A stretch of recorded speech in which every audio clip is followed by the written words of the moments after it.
Getting into cars means you have to take on a lot of information, some of which isn't easy to find, and sometimes it's just information that you just don't get told.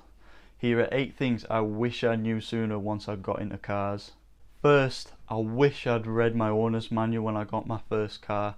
There's so much information that is specific to your car, like are you putting the clutch in when you start, what oil does it need, how often should you be checking the oil, what's normal oil consumption like, all these things that you can only find out in your owner's manual. I thoroughly suggest reading through it. I can guarantee there'll be something in there that you're not doing that you should be. For example, in my Golf's manual it tells me that normal oil consumption is 1 litre per 600 miles or 1000 kilometers, which seems like quite a lot, but that is an actual statistic. It also tells me that I should start the car with the clutch pressed in, and once the car started I don't need to wait around. It tells me I should drive off immediately, obviously doing nice light driving so I'm not absolutely knackering the engine. The next one is very often neglected, and it's budgeting for maintenance. So this is looking through your service records, seeing what needs to be done next. When was your last service? How long has the oil pump got left? How long has the water pump got left? How long has your fuel pump got left?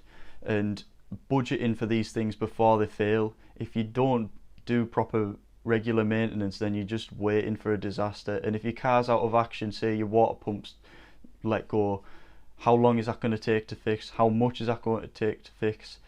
Is your car any good to you when it's out of action? For me, it's just not worth it. I'd always budget in the maintenance. Find out how much things cost before buying that car. Knowing your limits. Know the limits of your car and your limits of you as a driver. If you're a young and inexperienced driver, the likelihood is you're not going to know how you or your car would react when your car is pushed too hard. I actually had an experience like this in my Corsa D, which was my first car. I was bringing 3 of my mates back to college because we'd just been for Scran, and I'd come into a roundabout too quickly, and I made it round the roundabout, but on the exit I was understeering towards a curb. Fortunately, I'd been learning about weight transfer, so I knew to let off the throttle to let the back end spin back round, and then I could straighten myself back up. Obviously, this is not things that you're always going to be ready for, and if you panic or your tyres let go, then that's it. You could damage your car, and at the very worst you could really injure someone. Obviously, looking back on that now, I know it was a stupid thing to do. I put 3 of my mates at risk because I didn't know my limits and the limits of my car. It's just not safe to do. This next one really should go without saying, but it's knowing the right time and place for fast road driving. Driving fast around residential places, busy dual carriageways like at rush hour, anywhere where it's highly populated, it's not safe and it's not worth it.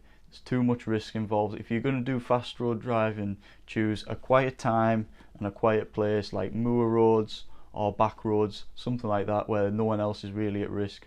Also, you must know the roads. The 5th thing I wish I knew sooner is correct washing techniques. There is no shame in searching on YouTube how to properly wash a car. Autoglim, Maguire's, Turtle Wax, they all have really good products and really good videos that show you how to best take care of your car.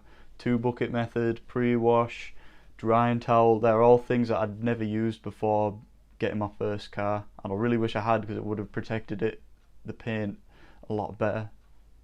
Learn how to get a good deal. Now this one's a bit tricky because it literally is just a case of time and experience, but when you're looking at ads online, being able to check the MOT history, see what's wrong with it, how many fails has it had, is it something that might fail on you again in the future, how many owners has it had a lot of care, is it been neglected, what does the service history look like, is there any at all, is it HPI clear, all of these things that you can do before viewing the car, and when you do view the car you can physically check it, see does it need new brakes, does it need new tyres, how does the steering feel, are some of the bushes shot. These are all things that you can use to help chip away at the price and help you get the best deal possible and avoid getting ripped off. You're always learning. As a car enthusiast, there's things I come across every day that I just never knew before about cars, whether it's about a specific component of an engine, or an engine itself, or whole other cars that I've never seen before. It's important to remember that you can't possibly know everything there ever is about cars, so be respectful, have an open ear, be ready to learn, and it's pretty cool. Don't be that guy that claims to know everything about every car. People just think you're rude, and you're probably going to get something wrong anyway. Appreciate your car, and I mean this from an owner's perspective. Your value of your car is not determined by what other people think.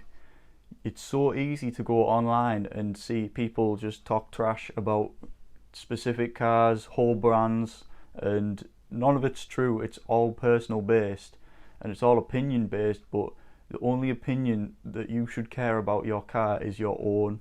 Whether that's the sound, how it looks, how it drives, that's all down to you. Don't let other people bully you into thinking it's not. The bottom line is, cars are supposed to be fun. If you're not having fun, then you're probably doing something wrong.